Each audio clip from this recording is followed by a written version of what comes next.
Hello student, आप सभी का स्वागत है आपके प्यारे से यूट्यूब चैनल एजी ऑनलाइन स्टडी में। आज हम लोग पढ़ेंगे त्रिकोणमिति के अनुप्रयोग।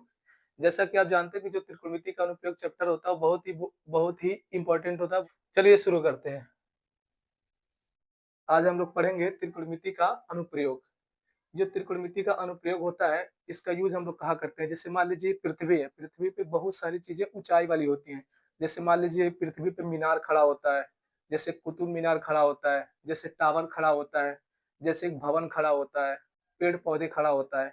इनकी ऊंचाई को आसानी से ज्ञात करने के लिए हम लोग त्रिकोणमिति का अनुप्रयोग चैप्टर का प्रयोग करते हैं। और जब भी हम लोग त्रिकोणमिति के अनुप्रयोग चैप्टर का प्रयोग करते हैं तो इसमें हमेशा समकोण त्रिभुज बनता है। और समकोण त्रिभुज का मैं आपको कुछ बेसिक चीज बता दूं तो आप आसानी से चैप्टर को इजीली सॉल्व कर सकेंगे। तो जैसे देखिए, ये समकोण त्रिभुज है आपका। अब समकोण त्रिभुज होता है, थोड़ा मैं सही चित्र बनाऊं। ये देखिए समकोण त्रिभुज है।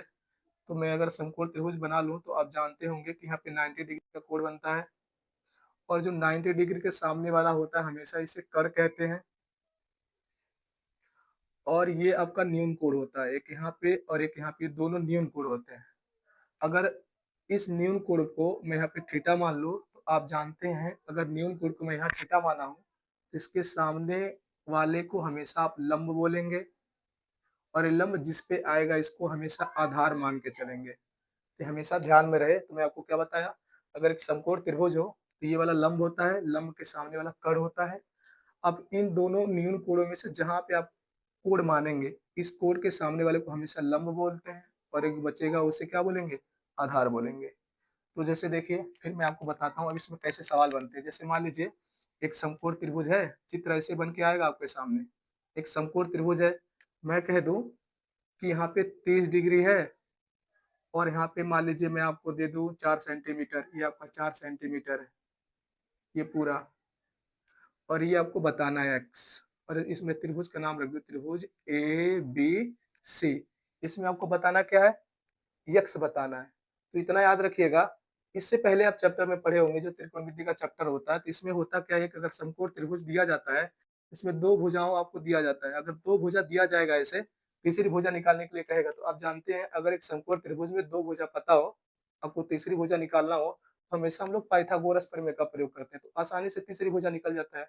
इस चैप्टर में होता क्या है, एक समकोण त्रिभुज देगा और इसमें एक भुजा देगा, एक भुजा देगा और अन्य दो भुजाओं को निकालने के लिए कहेगा।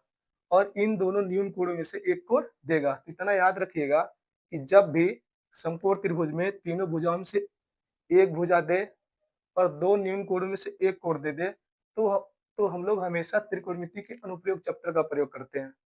और अन्य भुजाओं को निकालने के लिए हम लोग इस स्टेप्स का सहारा लेते हैं। जैसे मान लीजिए पहले स्टेप्स का इसका सहारा लेते हैं, हमको इस फार्मूले का प्रयोग करेंगे। ये फार्मूला आपको याद होना चाहिए। दूसरा स्टेप्स ये होता है, ये सारणी आपको बकायदा याद होना चाहिए। तो चलिए मैं आपको सिखाता हूँ ये कैसे निकाले जाते हैं। जैसे मान लीजिए यहाँ पे इस न्यून कोण में से एक न्यून कोण दिया है और तीनों भुजाओं में से एक भुजा दिया है। तो ये आपका 4 है और ये निकालने के लिए कह रहा है। और यहाँ पे कोण है, तो मैं आपको बताया हूँ कि जो कोण रहेगा उसके सामने वाले को हमेशा लंब मानेंगे। और एक कर तो हमेशा कर ही रहता है, कर कभी चेंज नहीं होता। और एक एक बचा ये क्या आपका आधार, यानी आपका ये लंब है और ये क्या है, आधार है। तो अब करेंगे क्या, इन्हीं दोनों स्टेप्स का हम लोग सहारा लेते हैं। तो पहले इस स्टेप्स का सहारा लेंगे, फिर इस स्टेप्स का सहारा लेंगे। तो पहला स्टेप ये होता है, तो हमको ये लंब दिया है और आधार पूछ रहा है। तो देखेंगे इन तीनों फार्मूले में से लंब और आधार किस में आया। तो चेक करिए लंब और आधार किस में आया। तो हम लोग देखेंगे tan थीटा, tan थीटा में लंब और आधार दोनों मिल रहे हैं। तो यहाँ पे मैं यही फार्मूला लगा दूंगा tan थीटा का। अगर मान लीजिए यहाँ पे लंब देता और एक कर देता, तो लंब और कर इस फार्मूले में आता तो मैं साइन थीटा लगाता। अगर यहाँ पे आधार और कर देता मैं क्या लगाता, कॉस थीटा। लेकिन हमें इस चित्र से पता चल रहा है लंब दिया है, आधार पूछ रहा है, इसका मतलब हम ये फार्मूला लगाएंगे क्योंकि इसमें लंब और आधार दोनों मिल रहे हैं। तो मैं ये फार्मूला लगा देता हूँ। तो यहाँ पे लिखूंगा मैं, देखिए लिखना कैसे लिखेंगे, त्रिभुज ए बी सी में, त्रिभुज ए बी सी में, त्रिभुज ए बी सी में आपका बी क्या है, 90 अंश है। बी 90 अंश लिखने का मतलब यह है कि समकोण त्रिभुज है। अब इस आप लगा देंगे tan थीटा, तो यहाँ पे लिखेंगे tan थीटा। tan थीटा का फार्मूला क्या होता है, लंब बटे आधार। तो इस त्रिभुज में इसके सामने वाला लंब होगा तो लंब आपका क्या होगा, ए बी। तो यहाँ पे लिख देंगे ए बी। आधार क्या होगा, बी सी, तो यहाँ पे लिख देंगे बी सी। अब इसमें सब कुछ भरेंगे तो यहाँ लिखेंगे टेन थीटा की जगह 30 डिग्री लिख देंगे, 30 डिग्री बराबर आपका लंब कितना है 4, तो यहाँ पे 4 भर देंगे। आधार आपसे पूछ रहा है तो मैं आधार को क्या माना हूँ, एक्स माना हूँ, तो यहाँ पे आप एक्स लिख लेंगे। अब यहाँ पे टेन 30 डिग्री का मान भरेंगे इसका सहारा लेकर के, तो यहाँ पे देखिए टेन 30 अंश, तो यहाँ पे टेन पे हाथ रखेंगे, अब देखेंगे टेन 30 अंश कहाँ है, तो 30 अंश यहाँ है, तो इसी में देखेंगे 30 अंश के सामने वाला कौन है, तो टेन 30 अंश के सामने वाला 1/3 में 3 है, तो यहाँ पे कितना रख देंगे 1/3 और यहाँ पे कितना हो गया 4/x। अब क्रॉस मल्टीप्लाई कर देंगे, इसका इसमें मल्टीप्लाई कर देंगे और इसका इसमें मल्टीप्लाई करेंगे तो कितना हो जाएगा 4/3 और यहाँ पे मैं सेंटीमीटर माना हो तो सेंटीमीटर, तो ये आपका क्या निकल गया, ये आपका आधार निकल गया। तो आप हमेशा याद रखेंगे अगर एक समकोण त्रिभुज में न्यून कोणों में से कोई एक न्यून कोण दिया हो और तीनों भुजाओं में से कोई एक भुजा दिया हो तो हमेशा त्रिकोणमिति का अनुप्रयोग करते हैं और इसी स्टेप्स को हम लोग इसी स्टेप्स से चलते हैं और आसानी से आंसर निकल जाता है। जैसे मान लीजिए पहला स्टेप से फार्मूला हमें लंब दिया था आधार निकालना है, तो मैं देखो इस फार्मूले में तो मैं इस फार्मूले का यूज कर दूंगा, लिख दूंगा। अब यहाँ पे थीटा की जगह ये लिख देना है, लंब आपका कितना है 4, तो यहाँ पे आपका 4 लिख देना है। आधार कितना है x, तो आप हमेशा x लिख देंगे। अब tan 30 अंश का कितना मान होता है, इस सारणी का प्रयोग कर लेंगे, तो tan 30 अंश का मान होता है 1/3 और यहाँ पर आपका 4/x क्रॉस मल्टीप्लाई कर दिया निकल गया। तो पहला एग्जाम्पल आप आसानी से समझ गए होंगे। अब दूसरा एग्जाम्पल समझते हैं। देखिए इसको मिटा दे रहा और दूसरा एग्जाम्पल आपके सामने दिखा रहा। तो जैसे मान लीजिए ये एक आपका समकोण त्रिभुज, यहाँ पे ए बी और यहाँ पे सी, मैं कह दिया 90 डिग्री। फिर मैं आपको कह दिया कि ये 4 सेंटीमीटर है, ये 4 सेंटीमीटर, तो मैं यहाँ पे लिख दिया x, इस x को आपको बताना है और यहाँ पे लिख दिया मैं y, इस y को आपको बताना है और यहाँ पे लिख दिया मैं 45 डिग्री, यहाँ पे 45 डिग्री लिख दिया। आपको एक बार x निकालना और एक बार y निकालना है और एक कोण पता है। तो मैं अभी को आपको बताया हूँ कि अगर एक समकोण त्रिभुज में न्यून कोणों में से एक कोण पता हो और तीनों भुजाओं से एक भुजा पता हो तो हम लोग इस चैप्टर का प्रयोग करते हैं और इसको निकालने के लिए भुजाओं को इसका सहारा हम लोग लेते हैं। पहले यहाँ पे चलते हैं फिर यहाँ पे चलते हैं। तो सबसे पहले मैं सोच रहा हूँ यहाँ पे x निकालूं और ये हमें दिया है, तो ये जो दिया है तो इसके सामने वाला हमेशा लंब होता है और ये आधार में निकालना चाहता हूँ, तो यहाँ पे लंब और एक क्या आधार, तो लंब और आधार किस में आते हैं tan थीटा में। तो सबसे पहले मैं लिख दे रहा हूँ त्रिभुज ए बी सी में आपका बी कितना है 90 डिग्री से ये पता चल गया कि ये बी सी एक समकोण त्रिभुज है और मैं x निकालना चाहता हूँ तो इसके सामने वाला लंब और ये आधार, तो यहाँ पे क्या लगा दूं मैं tan थीटा, क्योंकि लंब और आधार tan थीटा के फार्मूले में आता है, तो tan थीटा बराबर होता है लंब बटे आधार। तो आपका लंब कितना है ए बी और आधार कितना है बी सी। अब इसे भर देंगे मान, तो यहाँ पे आपका tan थीटा, तो यहाँ लिख देंगे tan और थीटा की जगह कितना लिखेंगे 45, तो यहाँ पे लिख देंगे 45 डिग्री और आपका ए बी मतलब लंब ये कितना है 4, तो यहाँ पे 4 लिख दिए। हमें बी सी का मान कितना है x, तो मैं x भर दिया और यहाँ पे देखिए यहाँ पे बोला है कि tan 45 अंश, तो tan 45 अंश का मान कितना होता है tan 45 अंश, तो ये tan 45 अंश का मान होता है 1, तो यहाँ पे लिख दिया मैं 1, यहाँ से 4/x और यहाँ पे 1 है कुछ नहीं है तो क्रॉस मल्टीप्लाई कर दीजिए, x बराबर कितना 4 और यहाँ पे माना सेंटीमीटर, तो सेंटीमीटर, तो x का मान कितना निकला 4 सेंटीमीटर। जैसे मैं आपको सिखा रहा हूँ क्वेश्चन आप पढ़ेंगे चित्र बनाएंगे तो सब सवाल ऐसे सॉल्व होते हैं और हमको y निकालना है, तो यहाँ पे देखिए मैं y निकाल के दिखा दे रहा हूँ। तो ये दिया है 4 सेंटीमीटर और ये हमें निकालना है, तो ये आपका लंब है और ये आपका क्या है कर्ण है। तो लंब और कर्ण किस फार्मूले में आते हैं, तो देखिए साइन थीटा में लंब और कर्ण आते हैं, तो इसको मैं निकाल दे रहा हूँ।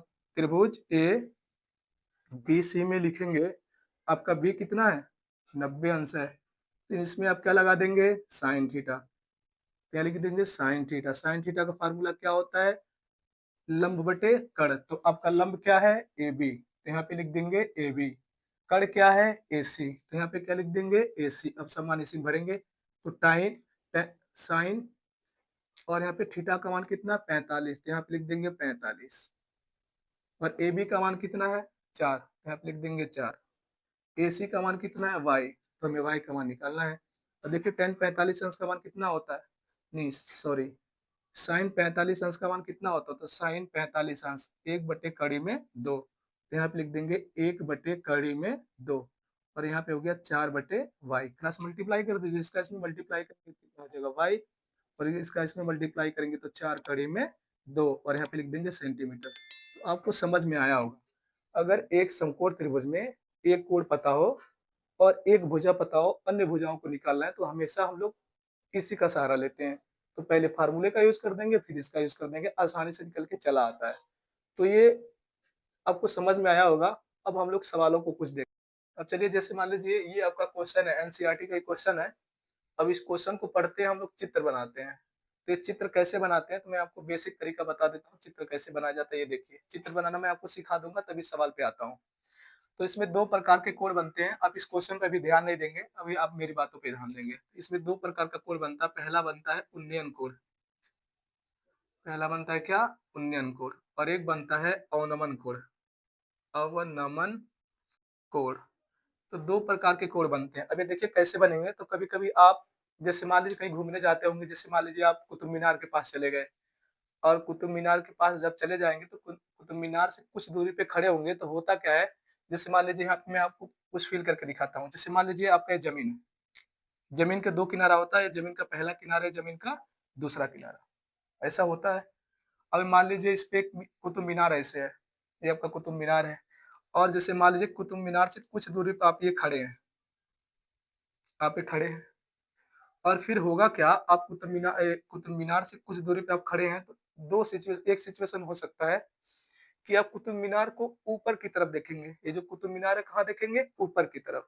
मतलब नीचे से आप ऊपर की तरफ देखेंगे। तो इतना याद रखिएगा, जब हम लोग नीचे से ऊपर की तरफ देखते हैं, जैसे मान लीजिए मैं हूँ और हमारे सामने कुतुब मीनार है, तो जैसे मान लीजिए मैं यहाँ पे खड़ा हूँ और मैं ऐसे ऊपर की तरफ देखूँ, तो जब मैं ऐसे उठा के सर ऊपर की तरफ देखूँगा, तो हमारे आँख से उस पे जैसे मान लीजिए एक रेखा जाएगी। ऐसे आँख से क्या जाएगी? एक रेखा। जैसे मान लीजिए यहाँ पे है। जैसे मान लीजिए हमारा आँख यहाँ है, तो एक आँख से एक रेखा जाएगी। एक कुतुब मीनार का जो ये है, ये थोड़ा-सा और समझ लेते हैं। कुतुब मीनार का ये जो शीर्ष कहलाता है, इसी को शिखर बोला जाता है। और एक कुतुब मीनार का क्या होता है? इसे तल बोला जाता है, आधार बोला जाता है, और इसी को एक भाषा में पाद बिंदु बोला जाता है। ये 3 चीज़ बोला जाता है। अगर एक कुतुब मीनार है, कुतुब मीनार का ये शीर्ष कहलाएगा, ऊपर वाला हिस्सा या शिखर। ये जो ज़मीन पे टच है उसको क्या बोलेंगे? तल, आधार या पाद बिंदु। तीनों का मतलब एक ही है। तल बोलेगा तब भी बतलेंगे यही है, आधार बोलेगा तब भी यही है, पाद बिंदु बोलेगा तब भी यही है। तो मान लीजिए आप यहाँ खड़े हैं, तो इसको शीर्ष को देखेंगे। तो हमेशा जब देखते हैं तो हम लोग आँख से ही देखते हैं, तो नीचे से हम लोग ऊपर की तरफ देखेंगे। तो जब नीचे से ऊपर की तरफ देखेंगे तो एक ऐसे रेखा बनाएँगे। ये रेखा क्या होती है? इस रेखा को हम लोग बोलते हैं दृष्टि रेखा। इस रेखा को हम लोग क्या बोलते हैं? दृष्टि रेखा। तो इतना याद रखिएगा कि अगर हम नीचे से ऊपर की तरफ देखेंगे तो आप इमेजिन करके चलिएगा कि आपके आँखों से कैसे रेखा गा जाती होगी। इस रेखा को हमेशा क्या बोलेंगे? दृष्टि रेखा। और ये जो आँख होता है, कहीं पे कोण बनता है। एक यहाँ पे क्या बनता है? कोण। तो कोण कैसे बनता है? जैसे मान लीजिए अगर मैं ऐसे, जैसे मीनार है, मैं इसको देख रहा हूँ, तो ऐसे भी तो हो सकता है मैं मीनार को ना देख कर के इसे सीधा देखूँ। यहाँ पे कैसे मान लीजिए जैसे मैं सीधा देख रहा हूँ। इतना याद रखिएगा, जो दृष्टि रेखा होता है और एक रेखा होती है, एक सीधी रेखा। ये कौन सी रेखा होती है? इसे बोलते हैं ज़मीन के समांतर रेखा। ये जो ज़मीन है, इसके समांतर रेखा बोलते हैं। तो ये दृष्टि रेखा और ज़मीन की समांतर रेखा के बीच एक कोण बनता है। इसे हम लोग थीटा मान के चलेंगे, और इसी को नाम दे देते हैं उन्नयन कोण। इसको नाम दे देते हैं उन्नयन कोण। और इतना याद रखिएगा, इस चैप्टर में जो हमेशा कोण बनता है, हमेशा आँखों से बनता है। हमेशा कहाँ से बनता है? आँखों से, क्योंकि आप आँख से ही देखेंगे। और ये मैं मिटा देता हूँ। इसका मतलब ये है कि चित्र केवल इतना ही बन के आता है। मान के चलिएगा कि ज़मीन है और यहाँ आँख है, और मैं ऊपर की तरफ देखूँगा, तो जहाँ से देखूँगा, जिसको दिखूँगा उसको आप मिला देंगे, और इसे बोलेंगे दृष्टि रेखा, और ये आपकी ज़मीन की समांतर एक रेखा होगी, इसके बीच में एक कोण बनेगा, उसे हमेशा आप लोग क्या बोलेंगे? उन्नयन कोण। कहने का मतलब ये है कि जब भी आप नीचे से ऊपर की तरफ देखेंगे तो हमेशा उन्नयन कोण बनता है। कभी-कभी ऐसे भी सिचुएशन आता है। कैसे सिचुएशन आता है? देखिए, कभी-कभी ऐसे भी सिचुएशन आ जाएगा कि जैसे मान लीजिए कि कुतुब मीनार है, और जैसे मान लीजिए पृथ्वी पे खड़ा है ये। ऐसे भी हो सकता है भाई कि कोई व्यक्ति इसी पे खड़ा हो जाए और यहाँ से देखे। जैसे मान लीजिए देखेगा तो हमेशा आँख कहाँ से बनता है? कोण कहाँ से बनता है? आँख से ही बनता है, ठीक? तो जैसे मान लीजिए व्यक्ति ऊपर से नीचे की तरफ देखेगा तो क्या होगा? अगर व्यक्ति ऊपर से नीचे की तरफ देखेगा तो हमेशा अनुमान कोण बनता है। इससे पहले मैं क्या बताया, अगर कोई व्यक्ति नीचे से ऊपर की तरफ देखेगा तो उन्नयन कोण बनेगा। अगर कभी व्यक्ति ऊपर से नीचे की तरफ बने देखेगा तो क्या बनेगा, अवनमन कोण बनेगा। अब यहाँ से देखिए, व्यक्ति जैसे मान लीजिए कुतुब मीनार के शीर्ष से जमीन के किसी बिंदु को देख रहा है, तो जैसे मान लीजिए जमीन का एक बिंदु ये है, इसको देख रहा है, तो जब ऊपर से नीचे की तरफ देखेगा तो हमेशा अवनमन कोण बनेगा। और जब भी अवनमन कोण बनाते हैं तो ये भी कोण कहाँ से बनेगा, आंख से।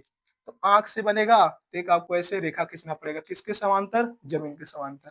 और जहां से देखेगा, जिसको देखेगा उसको आप मिला देंगे और एक कोण बनता है यहाँ पे कोण क्या बनेगा, अनुमान कोण। इसे क्या बोल देंगे, थीटा। तो अनुमान कोण कहाँ कहाँ से कहाँ बनता है, आपकी दृष्टि रेखा होती है और ये जमीन के समांतर रेखा। तो दृष्टि रेखा और जमीन के समांतर रेखा के बीच एक कोण बनेगा और वो भी ऊपर बनेगा, इसे क्या बोल देंगे, अनुमान कोण। और ये अनुमान कोण हमेशा ट्रांसफर हुआ आता है यहाँ पे उन्नयन कोण में। क्यों, क्योंकि ये पृथ्वी वाली रेखा है और धरती के समांतर रेखा है। तो आप जानते हैं कि समांतर रेखा में ये और ये दोनों कोण इक्वल हो जाएंगे एकांतर अंतःकोण से। तो चित्र ऐसे बनता है। तो जब भी अवनमन कोण की बात होगी तो इतना याद रखिएगा कि हमेशा व्यक्ति ऊपर से नीचे की तरफ देखेगा। और जब भी अवनमन कोण का चित्र बनाएंगे, जैसे मान लीजिए आंख आपका ऊपर है तो एक आंख से एक ऐसी लाइन खींचेंगे जो सभी के समांतर होगी और यही पे कोण बनता है। ठीक है, तो आप ये समझ गए होंगे। फिर मैं आपको शॉर्ट में समझा देता हूँ कि जैसे मान लीजिए आंख यहाँ है, व्यक्ति इसके शिखर को देख रहा है तो ऐसे मिला देंगे, यहाँ पे क्या बनेगा, उन्नयन कोण। अगर जैसे मान लीजिए कि है व्यक्ति यहाँ से देख रहा है तो एक ऐसे रेखा खींच देंगे धरती के समांतर, इसको ऐसे मिला देंगे कि यहाँ पे कोण बनेगा, इसे क्या बोलेंगे, अवनमन कोण। और अवनमन कोण हमेशा किस में ट्रांसफर हो जाता है, उन्नयन कोण में। तो उम्मीद करता हूँ आपको समझ में आया होगा। अब चलिए सवाल पढ़ते हैं और सवाल को पढ़ करके चित्र बनाएंगे। देखिए क्या कहता है। और देखिए आप एक चीज और दिमाग में रखेंगे कि सवाल पढ़ते समय हम लोग ये पता लगाएंगे कि इसमें कितनी हाइट वाली चीजें हैं सवाल में। जैसे मान लीजिए किसमें किसमें हाइट होती है, जैसे आप टावर, टावर में आप जानते हैं कि ऊंचाई है। जैसे मान लीजिए पेड़ पौधे, पेड़ पौधे में भी ऊंचाई होती है। और जैसे मान लीजिए भवन, तो भवन में भी ऊंचाई होती है। जैसे मान लीजिए बहुमंजिल भवन, तो बहुमंजिल भवन में भी क्या होती है, ऊंचाई होती है। ऐसे बहुत सारे चीजें होंगी जिसको आप पढ़ेंगे तो समझ जाएंगे किसमें ऊंचाई होती है। तो सबसे पहले सवाल पढ़ेंगे तो पता यही लगाएंगे कि किन किन चीजों में ऊंचाई है। अब चलिए देखिए सवाल पढ़ते हैं। और इतना याद रखेंगे, जिसमें ऊंचाई होता है तो ये सब पृथ्वी पे खड़े होते हैं। तो सबसे पहले पृथ्वी को बनाएंगे और पृथ्वी को हमेशा कैसे बनाते हैं, ऐसे एक क्षैतिज रेखा। हमेशा क्या बनाएंगे, क्षैतिज रेखा। और जो धरती होता है इसका दो किनारा होता है, एक पहला किनारा और एक दूसरा किनारा। ठीक है, जो हाइट वाली चीजें रहेंगी इन दोनों किनारों में से एक किनारों पर रखेंगे। जैसे मान लीजिए मैं यहाँ पर रख दूं तो यहाँ पर रख दूंगा। और कोण कहाँ से बनेगा, दूसरे किनारे से बनेगा। अब जैसे ये सवाल पढ़ते हैं और चित्र बनाने का प्रयास करते हैं, तो देखिए क्या कह रहा है। यहाँ पे बोला है आंधी आने से एक पेड़ टूट जाता है। और जब इतना पढ़ेंगे आप तो तुरंत इमेजिन करेंगे कि ये पेड़ टूट जाता है, यानी पेड़ धरती पे रहा होगा। तो जैसे मान लीजिए आप एक धरती बना लीजिए, धरती के कितने किनारे होते हैं, दो, पहला किनारा और दूसरा किनारा। इस पे आप एक क्या खड़ा कर दीजिए, पेड़। तो आपका एक पेड़ है। तो ए से लेके बी मैं आपका पेड़ मान रहा हूँ, बी से लेके सी आपका एक अर्थ है। इस पे पेड़ खड़ा है एक किनारे पे। फिर क्या होता है, आंधी आने से एक पेड़ टूट जाता है और टूटा हुआ भाग इस तरह मुड़ जाता है कि पेड़ का शिखर जमीन को छूने लगता है। तो जैसे मान लीजिए ये पेड़ का आपका शिखर कहलाता है और पेड़ का आपका क्या कहलाएगा, शीर्ष। अभी इससे पहले मैं आपको बताया हूँ। तो आंधी आया, मान लीजिए पेड़ यहाँ से टूट गया, ये वाला मैं डी मानता हूँ। यहाँ से पेड़ टूट गया। अब जब पेड़ टूटेगा तो इमेजिन करिए यहाँ से तुरंत मुड़ जाएगा। तो जब मुड़ेगा यहाँ से तो होगा क्या, ऐसे छूने लगेगा अर्थ को। यहाँ पे मैं से मान लेता हूँ, ऐसे अर्थ को क्या करने लगेगा, छूने लगेगा। जैसे मान लीजिए दूसरे किनारे को छूने लगा, इसका शीर्ष। फिर क्या कह रहा है, छूने लगता है और इसके साथ 30 अंश का कोण बनाता है। यानी जब ये पेड़ टूटता है यहाँ से, जब इसका जो शीर्ष है जब जमीन को छूने लगता है तो इसका शीर्ष जो है जमीन के साथ कितने अंश का कोण बनाता है, 30 अंश का कोण बनाता है। तो मैं 30 अंश का कोण बना लिया। फिर क्या बोला है, पेड़ के आधार की दूरी, जहां पर जमीन का शिखर जमीन को छूता है। तो ये देखिए पेड़ के आधार की दूरी, जहां पे इसका शिखर जमीन को छूता है, इसके बीच का दूरी कितना दिया है, 8 मीटर। तो यहाँ पे लिख लेंगे 8 मीटर। और हमसे क्या पूछ रहा है, पेड़ की ऊंचाई ज्ञात करिए। हमसे पेड़ की ऊंचाई पूछ रहा है, यानी ए से लेके बी हमारा पेड़ इसी की ऊंचाई पूछ रहा है। तो देखिए मैं क्या कर रहा हूँ, बी से लेकर डी को मैं एक्स मान रहा हूँ और ए से लेकर डी को मैं y मान ले रहा हूँ। अच्छा देखिए, अगर ए से लेकर डी को मैं y माना हूँ तो जितना भाग ए है वही भाग तो टूट के छुआ हुआ है। इसका मतलब ये है कि अगर ये y है तो ये भी आपका कितना होगा, y ही होगा। जैसे यहाँ से टूटा और यही टूटा हुआ भाग छू रहा है जमीन को, तो यानी जितना ये होगा उतना ही ये होगा। हमको पूरे पेड़ की ऊंचाई बताना है, यानी करना क्या है, एक बार हमें x का मान निकाल लेना, एक बार हमें किसका मान निकालना, y का, और दोनों को अगर आपस में ऐड कर देंगे तो a से b की लंबाई निकल जाएगी, और a से b की लंबाई आपका क्या है, पेड़ की ऊंचाई। अब एक एक निकालते हैं। तो देखिए, जैसे मैं सोच रहा हूँ यहाँ पे क्या है, एक आपका जैसे मान लीजिए आपका समकोण त्रिभुज बना, मैं पहले ही बोला था कि समकोण त्रिभुज बनेगा, तो ये आपका समकोण त्रिभुज बना। अब समकोण त्रिभुज में क्या है, एक आपका कोण दिया और एक का भुजा दिया है, अन्य भुजाओं को पूछेगा तो हम लोग इसी का सहारा लेते हैं। इससे पहले मैं आपको बताया, तो यहाँ पे दिया है एक समकोण त्रिभुज है। समकोण त्रिभुज में जैसे मान लीजिए इसके ये कोण है तो इसके सामने वाला लंब होगा या आधार है, तो मैं सोच रहा हूँ सबसे पहले इसकी सहायता से इसको निकाल लिया जाए। तो हम देखेंगे क्या क्या है, यहाँ पे थीटा है तो इसके सामने वाले लंब और ये आधार, तो लंब और आधार किस में आते हैं, tan थीटा में। तो सबसे पहले हम लोग लगा देंगे tan थीटा। अब यहाँ पे लिखेंगे त्रिभुज DBC में, त्रिभुज DBC में आपका b कितना है, 90 अंश है। अब इसमें लगा दीजिए tan थीटा। इसमें tan थीटा लगाएंगे तो लिखेंगे लंब बटे आधार, तो आपका लंब कितना है, BD, और आधार कितना है, BC, तो यहाँ पे लिख लीजिए BC। अब इसे भरेंगे, यहाँ पे लिख लीजिए tan, यहाँ पे कितना लेंगे 30 डिग्री, तो यहाँ पे लिख लीजिए 30 डिग्री, और BD कितना है, x है, तो यहाँ पे लिख लीजिए x। BC कितना है, 8, तो यहाँ पे लिख लीजिए 8। अब tan 30 अंश का मान कितना होता है तो इसमें से देख लेंगे। tan 30 अंश का मान होता है 1 बटे कड़ी में 3। अब आप क्या करेंगे, क्रॉस मल्टीप्लाई कर लीजिए, इसका इसमें मल्टीप्लाई करेंगे कितना हो जाएगा, कड़ी में 3x, और इसका इसमें मल्टीप्लाई करेंगे कितना हो जाएगा 8। हमें निकालना x, तो कड़ी को इसके भेजेंगे तो हो जाएगा ये 8 बटे कड़ी में 3। और आप जानते हैं कि जब भी नीचे कड़ी आता है तो हम लोग क्या करते हैं, परमीकरण करते हैं। तो यहाँ से परमीकरण कर लीजिए या तो लास्ट में कर देंगे, तो मैं अभी यहीं पे छोड़ रहा हूँ। सबसे पहले हम y को भी निकाल रहा हूँ, वहां पे हम लोग कर लेंगे अगर करना होगा तो यहाँ पे देखिए, फिर इसी त्रिभुज में हमें y को निकालना है, और ये दिया है, तो ये आपका क्या है, आधार, और ये आपका क्या है, कड़। तो आधार और कड़ किस फार्मूले में आते हैं, cos थीटा में, तो यहाँ पे लगा दूंगा मैं cos थीटा। तो यहाँ पे सबसे पहले लिखेंगे त्रिभुज DBC में आपका b कितना है, 90 अंश है, तो इसमें लगा देंगे क्या, cos थीटा। इसमें cos थीटा लगा दिए। अब यहाँ पे cos थीटा का फार्मूला क्या होता है, आधार बटे कड़, तो इसमें आधार क्या है, BC, कड़ क्या है, DC, यहाँ से DC लिख लीजिए। अब इसी जगह भर दीजिए cos थीटा का मान कितना है, 30 अंश, तो यहाँ पे 30 अंश भर दीजिए। BC का मान कितना है, B से C, तो BC का मान कितना है 8, तो 8 भर दीजिए। D से लेके C कितना है, Y, तो यहाँ पे Y भर दीजिए। अब cos 30 अंश का मान रखना है, तो देखिए cos 30 अंश, इसका मान कितना है, रूट में 3/2, यहाँ लिख देंगे रूट में 3/2, और यहाँ पे हो गया 8 बटे y। फिर क्रॉस मल्टीप्लाई कर दीजिए, इसका इसमें मल्टीप्लाई करेंगे कितना हो जाएगा, कड़ी में 3y, और इसका इसमें मल्टीप्लाई करेंगे कितना हो जाएगा, 8 दूना 16, तो यहाँ y हो गया। अभी इसके नीचे जाएगा तो कितना हो जाएगा, 16 कड़ी में 3। अब हमें पेड़ की ऊंचाई बताना था, तो पेड़ की पूरी ऊंचाई क्या होगी, यहाँ से लेके यहाँ तक x है और यहाँ से लेके यहाँ तक y है, तो आप दोनों को जोड़ेंगे तभी पेड़ की ऊंचाई होगी, यानी पूरे पेड़ की ऊंचाई होगी x प्लस में y। यहाँ पे मैं लिख दे रहा हूँ पेड़ की ऊंचाई, पेड़ की ऊंचाई, तो पेड़ की ऊंचाई क्या होगी पूरी, x प्लस में y।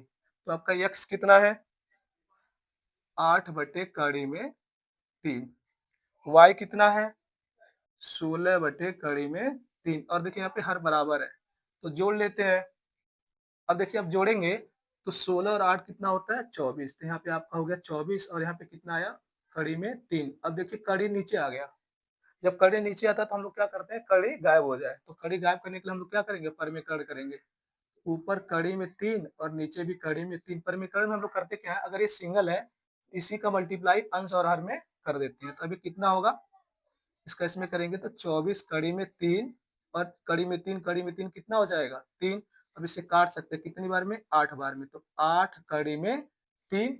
अगर ये मीटर में होगा मीटर में है तो यहाँ पे क्या लिख देंगे, मीटर। तो पूरे पेड़ की ऊंचाई यही है। चलिए इस दूसरे क्वेश्चन को देखिए।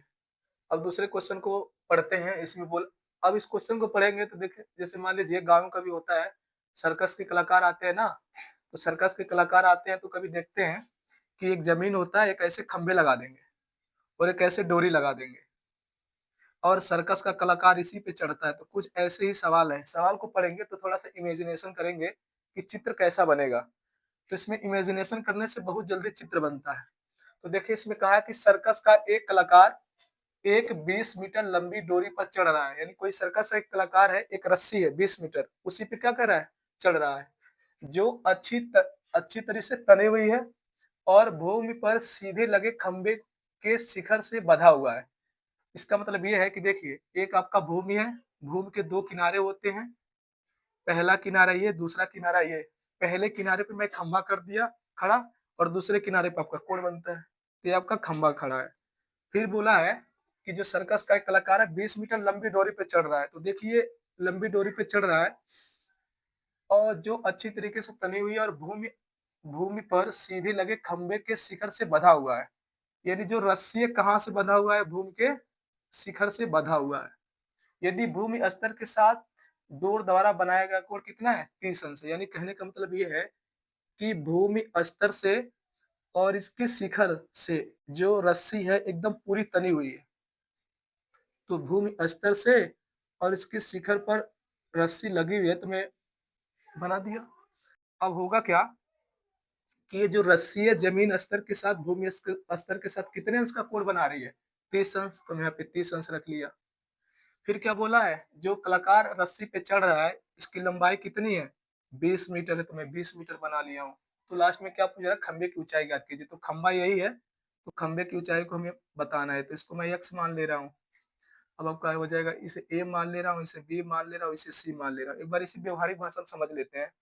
जैसे मान लीजिए एक भूमि है, इसके एक किनारे पर खंभा लगा हुआ है और दूसरा जो किनारा है, दूसरे किनारे से एक डोरी लगी हुई है, जो डोरी है 30 अंश के कोण पर बंधी हुई है। और ये जो डोरी है किससे जाके बंध जा रहा है, खंबे के शीर्ष से। तो आपको ये निकालना है खंबे की ऊंचाई कितनी होगी। तो बस देखिए एक समकोण त्रिभुज आपका बना और मैं आपको बताया हूँ कि समकोण त्रिभुज में अगर एक कोण पता हो, अन्य भुजाओं को निकालना, तो हम लोग इसी स्टेप से चलते हैं। तो देखिए इसके सामने वाला हमेशा लंब और ये आपका हमेशा कर्ण कहलाएगा। इसमें लंब और क्या है, कर्ण है। तो लंब और कर्ण किस फार्मूले में आते हैं, साइन थीटा। यानी ये साइन थीटा लगाएंगे तो निकल जाएगा एक्स।